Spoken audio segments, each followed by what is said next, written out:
Bienvenue dans cette nouvelle vidéo, j'espère que vous allez bien. Je me suis dit que ça serait peut-être pas mal de faire un petit top des meilleures lectures que j'ai eues pour 2024.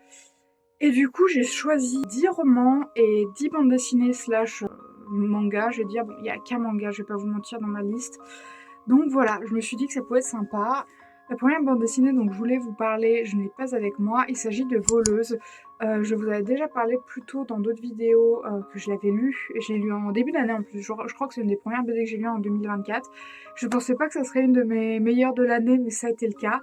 Donc voilà, Voleuse, c'est une bande dessinée qui parle de l'histoire d'une jeune fille qui tombe amoureuse d'une camarade de classe. Et en fait, cette camarade de classe a la fâcheuse tendance à voler des objets à d'autres personnes. Et elle décide de leur rendre leurs objets. Enfin, je vous le vends très mal, mais bref, lisez Voleuse, c'est un excellente romance lesbienne, en plus d'être une très bonne bande dessinée. En deuxième place, alors je vous les mets pas dans l'ordre, hein. Tous ceux que je vous parle, je vous les conseille, il n'y a pas de top ou quoi. En manga, Ira Yasumi, alors je triche un peu parce que c'est toute la série Ira Yasumi que j'ai adorée, mais j'ai commencé, je crois, le tome 1 soit en fin d'année dernière, soit là en début d'année.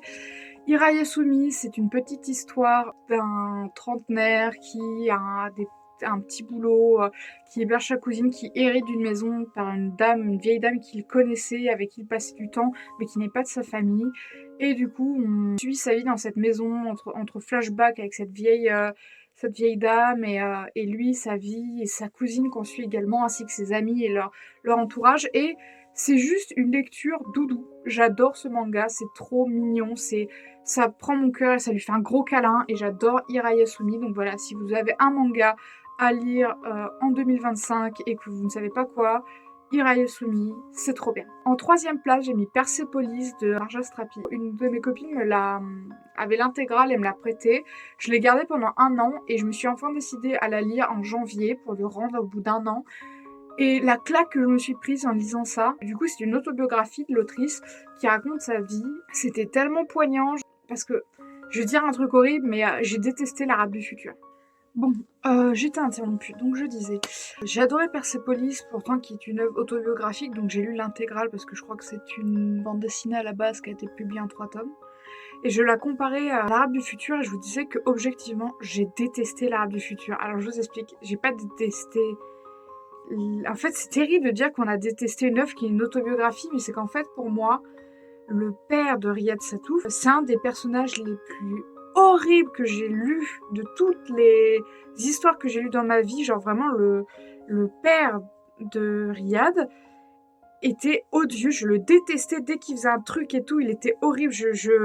J'ai détesté. Et me dire que ce personnage que j'ai trouvé mais le pire méchant de toutes les histoires que j'ai lues ait vraiment existé, que c'était un vrai être humain, ça m'a... Après, je dis pas que l'Arabe du futur est une mauvaise œuvre, hein. L'Arabe du futur, c'est hyper intéressant. C'est juste que j'ai trouvé ça extrêmement dur et violent. Pas dans le sens où c'est vraiment violent, même s'il y a 2-3 trucs qui m'ont quand même beaucoup choqué. Enfin bref, mais je pense qu'il y a plein de gens qui adorent l'Arabe du futur et je veux pas dire que c'est une mauvaise œuvre. Je ne dis pas que je ne l'aime. Si, je n'aime pas l'Arabe du futur, mais je ne dis pas que c'est une mauvaise œuvre. C'est ça que je veux dire. Bon bref, j'ai beaucoup appréhendé de lire Persepolis parce que c'était une autobiographie et tout, mais je sais pas si c'est parce que ça a été écrit par une femme ou c'était un point de vue féminin, enfin bref.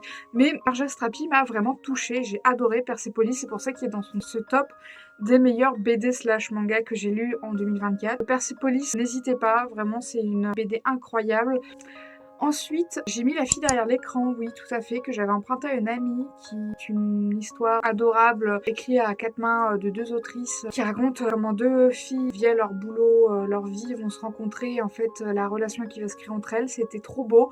Je pensais pas, pareil, le mettre dans ce top, je l'ai lu très tôt dans l'année, mais en fait, ça fait partie de ces BD, j'y pense encore, et je me dis, ah, j'aimerais bien la relire. Donc ça fait partie de mes critères un peu de sélection pour cette année. La fille derrière l'écran, très bonne BD, lisez-la si vous avez l'occasion. Après, j'ai mis Les Dieux Vagabonds, tout à fait. Je n'ai plus le nom de l'auteur, j'ai une BD de lui. Divine Comédie, non pas la Divine Comédie, mais Divin... J'ai plus le nom, bref, mais tout ce que fait, c'était trop bien. Donc Le Dieu Vagabond, c'est l'histoire d'un... Je crois que c'est un ancien de la cour de Dionysos. En fait, il a fâché les dieux et il se retrouve à vivre avec les terriens, à avoir une vie entre guillemets de mortel. Sauf que lui, c'est une créature mystique, je vais dire. Il se lance dans une quête pour retrouver sa place divine et C'est trop beau. Je peux pas plus genre vraiment des fois j'y pense encore, je suis en mode waouh, c'était trop beau. Après j'avais mis, je veux dire en 6e place, les lettres perdues, cette fois je l'ai physiquement avec moi, de Jim Bishop, donc les lettres perdues les gars. L'année dernière j'avais eu mon ami Pierrot à Noël que j'avais adoré, je me suis dit mais il faut que je lise les lettres perdues. J'ai lu les lettres perdues et encore une fois mais bouleversant, une des meilleures BD que j'ai lues de l'année. Et j'ai même vu qu'en 2025, là en janvier, il y a une nouvelle BD de Jim Bishop qui sort. Je vais me ruer dessus pour l'acheter. Donc voilà, Les Lettres perdues, c'est l'histoire d'un petit garçon qui attend désespérément une lettre de sa mère. Et en fait, on comprend qu'il est fâché avec son père, qu'il y a des histoires, et demande à une fille de l'aider. Enfin, il suppose qu'une fille a accepté de l'aider alors qu'elle lui a rien promis du tout. Et elle est en mission à côté pour une espèce de mafia. Enfin, il y a toute une histoire rocambolesque. Vraiment, si vous devez lire une bande dessinée de tout ce top, je dirais que c'est celle-ci. C'est Les Lettres perdues, vraiment. Je voulais pas faire de top, mais vraiment en 1, Les Lettres perdues, ça sera mon top 1. C'est beau, c'est touchant. Ensuite, je vais vous parler de Girlfriends, que j'ai un peu acheté comme ça, sans vraiment me pencher dessus. Et en fait, c'était absolument trop pipou. En fait, Girlfriends, c'est aussi une autobiographie, du coup, de Sarah Soler. Bref, je crois qu'elle est espagnole d'origine. Et en fait, elle raconte comment son petit copain a transitionné et est devenu du coup sa petite copine et que ça a été une épreuve déjà pour elle du coup, mais que ça a été une épreuve pour elle au pluriel avec un S et comment tout ça s'est déroulé et les dessins sont absolument trop mignons. Je me rends compte que je vous ai vendu la beauté de Lettres perdues, mais je vous ai même pas montré à quoi ça ressemblait. Bref, une BD pareil, je l'ai lu prise comme ça et en fait ça a été un gros coup de cœur de l'année. Donc voilà, Girlfriend, c'était super. Après, je ne l'ai pas non plus en physique, mais je vais vous parler de L'Or Olympus. Je sais pas si le titre a été traduit en français, mais L'Or Olympus, qui est à la base un webcomic, le webcomic de Webtoon, est sorti en format papier. Et je l'ai commencé cette année, d'ailleurs je me suis enquillée les je ne sais pas combien d'épisodes en quelques jours. J'ai adoré, mais vraiment ça a été une révélation. J'ai dit mais c'est beau, les dessins sont trop marrants, ils font tout le temps des têtes mais tellement drôles, j'adore. Et ils ont réécrit l'histoire de Perséphone et d'Hadès pour que ça soit pas cringe. Juste l'histoire est super et le méchant du coup, vu que Hadès n'est pas le méchant, c'est entre guillemets Apollon. Et en fait Apollon mais détestable, bref. Et ils ont enfin fini du coup le webcomics il y a quelques mois. J'étais chez une copine quand j'ai lu les dernières pages, enfin les dernières pages que j'ai scrollé sur mon écran et je pense que je ne l'ai pas en physique, mais c'est le genre d'œuvre que j'aime tellement, j'ai envie de le relire que je l'achèterai en physique alors que je l'ai lu intégralement gratuitement. Mais bon, écoutez, des fois quand on aime quelque chose, c'est bien de mettre de l'argent dedans.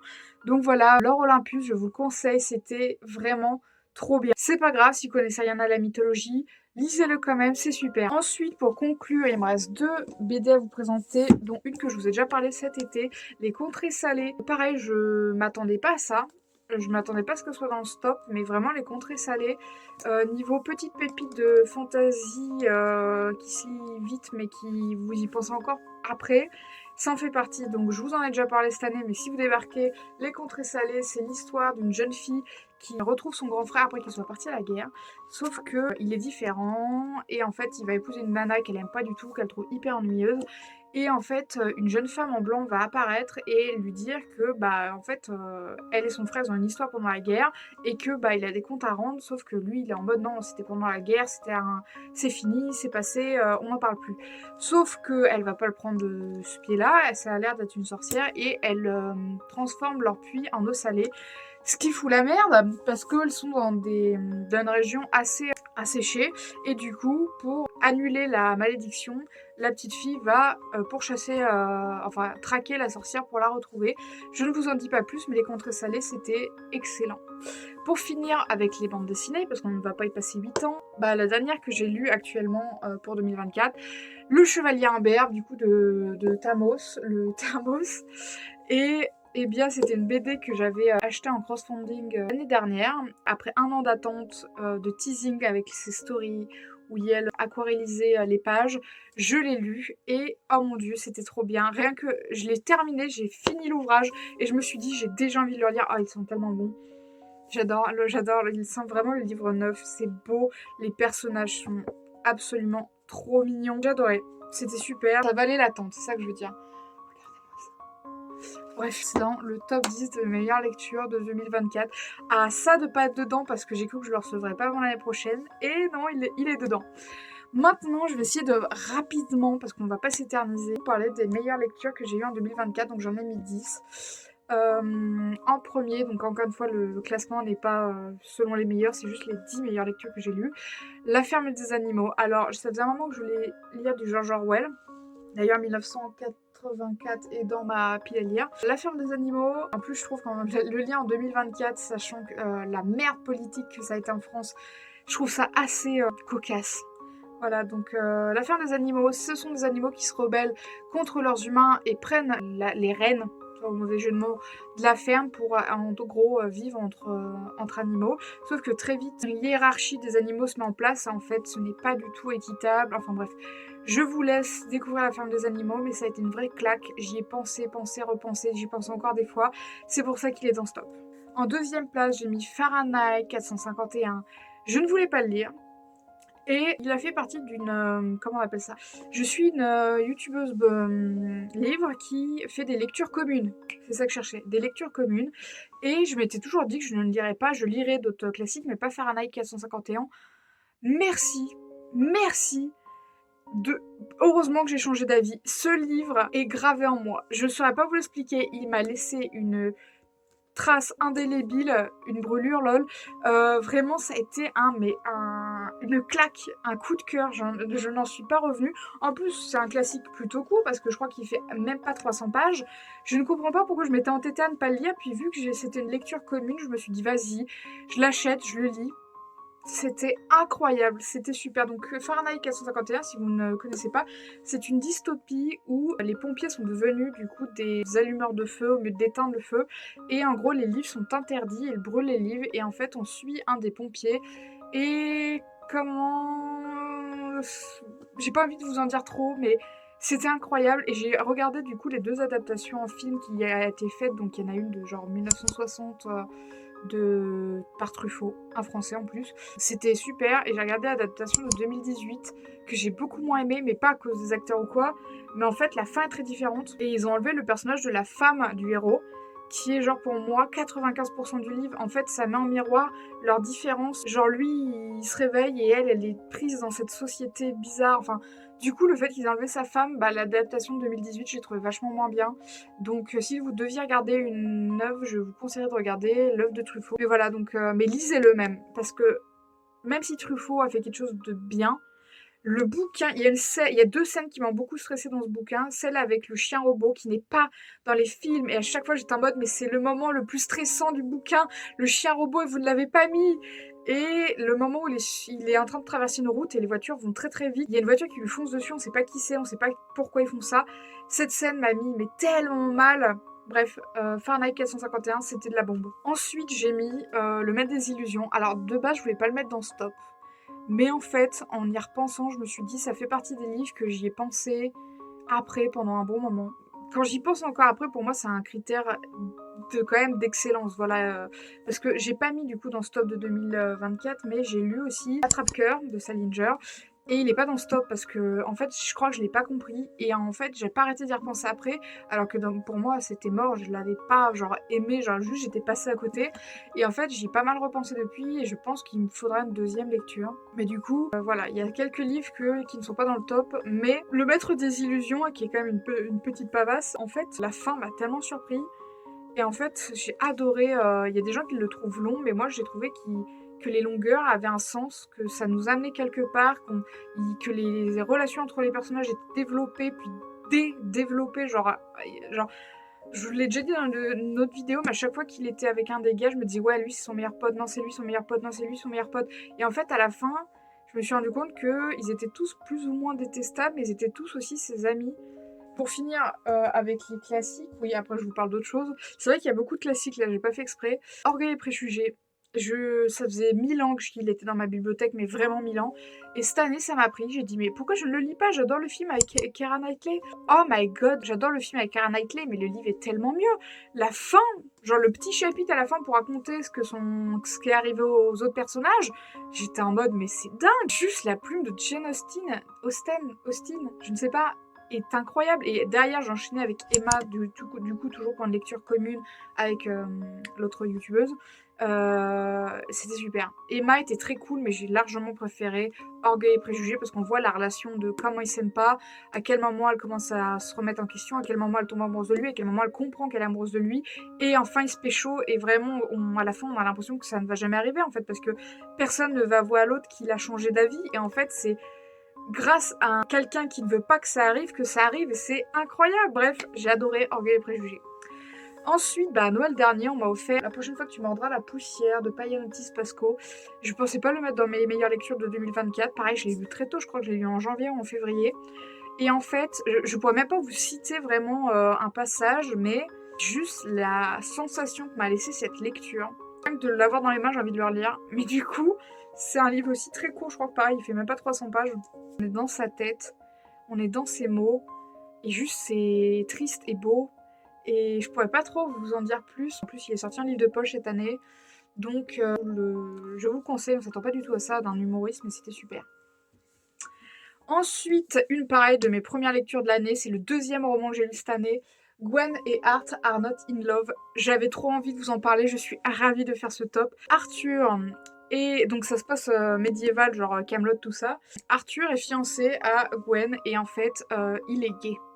Et elle est très très attirée par la chevaleresse qui est juste là. Et en fait, c'est une romance médiévale LGBT. Ce qui est marrant parce que je vous ai présenté Le Chevalier Imberbe qui est une romance médiévale LGBT, même s'il y a des uchronies. Uchronies? Oui, c'est le bon mot. Voilà, donc je ne peux que vous le conseiller. C'est LGBT, c'est médiéval, l'histoire est cool, les personnages sont cool, genre à la fin il y a des rebondissements, tu te dis oh mon dieu, qu'est-ce qui va se passer? Tout est trop bien dans ce livre. Donc, pour finir, vous m'excusez, le faux raccord, j'ai un peu froid. Pour finir, du coup, les 3 derniers ouvrages qu'il nous reste. L'année solitaire. Alors, je vous explique. Je pensais pas que ça serait dans mon top de cette année, mais en fait, je l'ai lu 2 fois. Mais juste, ce livre parle de dépression, d'autres choses. C'est en rapport avec Heartstopper et mon dieu, j'aime Heartstopper, donc bref. L'année solitaire, c'est l'histoire de Tori, donc Victoria, la grande sœur de Charlie. Et en fait, j'ai trop aimé. Mais je pourrais pas vous dire, c'est pas genre incroyable et tout, mais c'est... J'ai adoré ce livre. Il n'y a pas d'autre mot, voilà. Je vous ai dit, ça parle de Victoria qui traverse une sale période, tout ça. Comment elle rencontre Michael, qu'on voit dans les graphiques nouvelles de Heartstopper. Et c'était trop mignon. Et j'ai adoré. Voilà, je l'ai un peu lu comme ça. Et en fait, en y repensant plus tard, je me suis dit... Non mais je m'en rappelle pas, je devrais le relire. En le relisant, ça me revenait et j'ai dit non mais en fait je m'en rappelle très bien, mais je sais pas pourquoi quand j'y pensais, j'arrivais plus à mettre dans l'ordre les événements. Et à la fin c'est plein d'espoir quoi. Et j'ai vraiment aimé ce roman du coup d'Alice Oseman. Donc voilà. Ensuite je vais mettre Youngblood. Je vous en ai déjà parlé, j'ai rabâché, je vous en ai parlé. Youngblood en fait, c'est une histoire LGBT de vampires. J'ai adoré ce livre, voilà, il n'y a pas d'autre mot, j'ai aimé du début à la fin. C'était trop bien, ça parle de questions générationnelles, des anciens vampires, des nouveaux vampires, de problèmes sociétals chez les vampires, de l'internat, de être la seule personne ouvertement LGBT à l'école. Il y avait tellement de thématiques pour un livre qui parle d'ados vampires, je vous jure, c'était trop bien. Et j'aurais même voulu que ce soit une série. Vous savez quoi, j'aurais voulu qu'il y ait un tome 2, un tome 3, qu'il y ait des twists. Mais après, je me suis fait la réflexion que je n'ai pas lu beaucoup de sagas cette année. J'ai terminé la saga de Percy Jackson. Après, oula, ça faisait... Je crois que j'avais lu le tome 4 en 2022, donc j'avais fait une pause l'année dernière. Donc j'ai lu le dernier tome, j'ai lu la trilogie Lucy Score que je vous ai parlé dans une précédente vidéo, là en fin d'année, mais après ça, en termes de saga... Ah bah si, j'ai lu les Bridgerton cette année. Pourquoi je fais une aparté sur les sagas que je lis? C'est que je me dis que ça ne mérite pas de faire une vidéo entière pour vous parler des sagas ou des séries que j'ai lues. Mais en fait, quand j'ai réfléchi bien, effectivement, il y a quelques sagas que j'ai lues cette année. Mais en fait, j'en lisais beaucoup avant et j'ai fait une grosse pause là de 2022, 2023, 2024.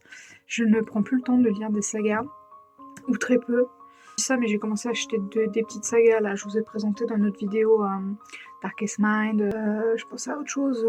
Carrion, c'est une saga Metro, c'est une saga, enfin bref, là je digresse, mais voilà, Youngblood, c'est un one-shot, c'était trop bien. J'ai envie de lire plus de livres comme ça, vraiment ça fait partie des meilleures lectures que j'ai eues cette année. J'ai aimé chaque page de ce livre, tout était trop bien, j'adorais. Voilà, et du coup pour finir, vous allez peut-être être surpris, mais c'est une de mes dernières lectures, genre c'est le dernier livre que j'ai terminé actuellement là. Assistant of the Villain, que j'ai reçu à Noël, donc ça veut dire on est le 28. Dans 2 jours, 2-3 jours, c'est le nouvel an. Ça veut dire que je l'ai lu le 25 et le 26. Je l'ai terminé hier.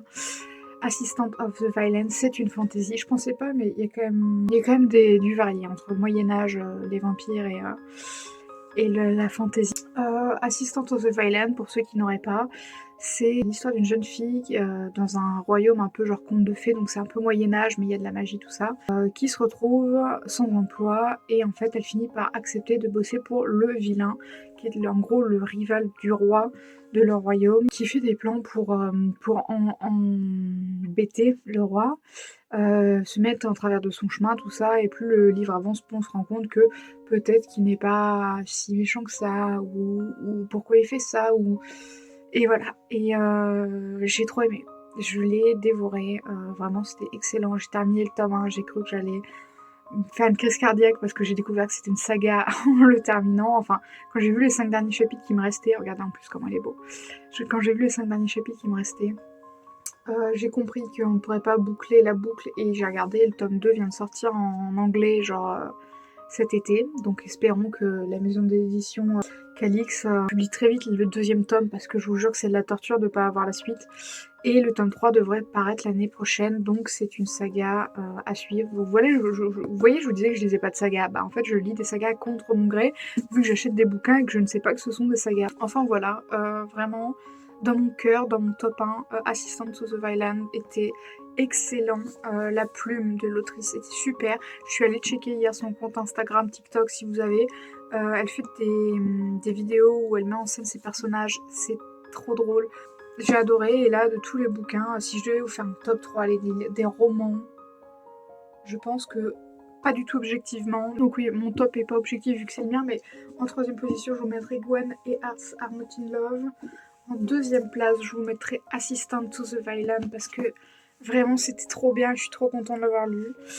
Et en premier, Youngblood, parce que je vous ai assez rabâché que c'était le meilleur livre que j'ai lu cette année, et c'est le cas.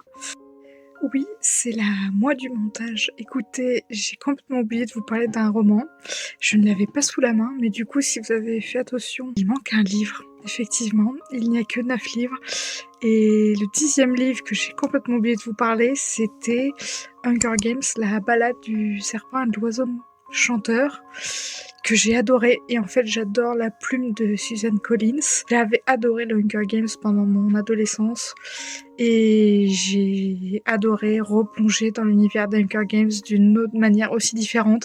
Et je ne pensais pas que Snow pouvait me faire chialer.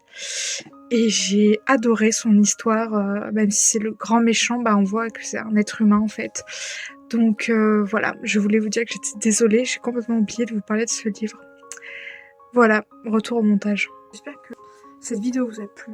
J'espère également que je vous ai donné envie de lire ou de découvrir des nouveaux livres que vous ne connaissiez pas.